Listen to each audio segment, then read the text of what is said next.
So I'm going to leave you with a couple of thoughts about sales and how it is beneficial uh, to you as a person, more than getting revenues for the organization. How is it good for you as a person? So I look at sales more like a personality development program. Uh, okay, it's like if you join a defense and work in defense for a couple of years in the armed forces, the kind of change that you see within yourself, that is what you will exactly see if you take up sales, at least in the beginning of your career, right? From an organization perspective, uh, other departments exist because of sales, and other departments will cease to exist if there is no sales. So sales is that important for an organization. So anyway, so let me take you to slide number 1.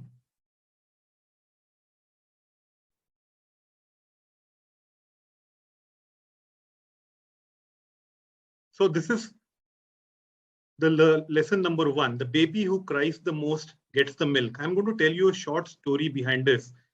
I was part of an entrepreneurship boot camp several years ago. Okay, so we had about 30 people from diverse backgrounds, but most of them were techies, but working in different industries. They were starting up something or the other for different industries, right? And 2 of us were from a sales background that time in this entire cohort of people. And this session was done at Microsoft Ventures in the accelerator. Okay, so we were given a task. So we were given a task of uh, making an idea and making a plan, a business plan, and then going to the market and picking up rupees 1,000 as funding from a complete stranger.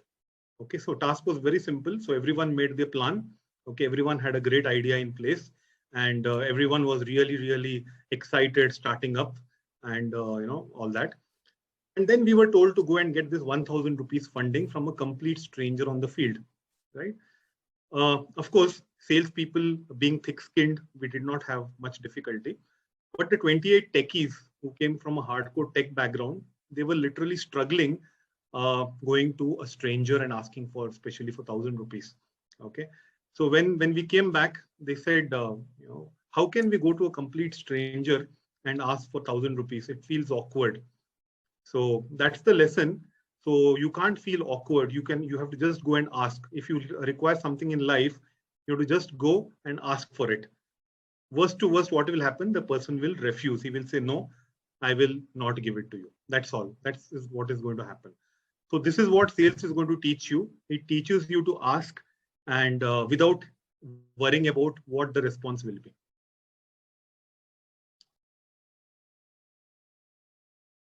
Lesson number 2. This is what I firmly believe and apply in my day-to-day life also. So the old adage is, where there is a will, there is a way. But where there is no way, we have to create a way. Okay, we can't just leave it at that. You might have a will, but still there is no way. But if there is no way, try to create a way. So sales teaches you what no college or school can teach you. Even with the best of training in school and college, salespeople fail because you face rejections day in and out. Sales is the only profession where you're going to face rejections every day. Wherever you go, 90% of the people are going to reject you. So which means you can't just give up saying that, okay, this is not happening. I'm done. I'm going back to office and saying sales is not happening. Numbers are not going to happen. So that will not work out, which means that you figure out a way to crack that particular account and get revenue from that particular company. Okay, so if you're going to do this consistently for some time, you will this will become a part of your life. So you will figure out ways to solve problems in your life also. So this is lesson number 2. So let me take you to lesson number 3. This is what even Vijay touched upon some time back when he spoke. If you have to sell, you must tell. And this is where most of us are shy. We have some skill sets, we have some achievements, but we don't go around telling people about it. We don't shout at the top of our voice telling people, what I have achieved. This is my strength. I have written 3 books, I have written 4 books, or I have participated in this dance program, or whatever it is, or I'm a good guitarist, I'm a good boxer. Unless you tell, people will not come to know that, you're a good boxer or you're a good singer. So you have to tell. If you are waiting for that pull factor to happen, people to recognize your talent and come looking for you, it's very difficult. It happens only for Amitabh Bachchan and Shah Rukh Khan. Only those people have that pull factor. The rest of us all have to go around telling about our strengths to people so that the world knows about your skill sets.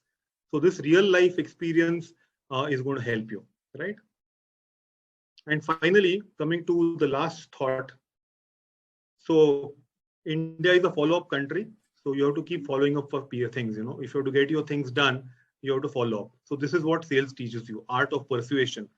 Okay, you have to call up Dr. Sanjeev 10 times, do call him up. If you have to call Dr. Ram 20 times, call him up. But if you have to get your work done, you have to do it. Okay, of course, you can't push too much that you destroy the entire relationship, but within certain limits, you have to ensure that in a polite way, in a gentle way, you push people and get your things done. This is what sales teaches you. No client is going to just call you and say, hey, come, the check is ready, take it. So that's not going to happen. So you have to keep pushing and get your work done generally in life. So these are 4 thoughts. Please apply this in your day-to-day life. Your career in sales, work for a few years in sales, and then move on. Right. So I leave you with these thoughts, and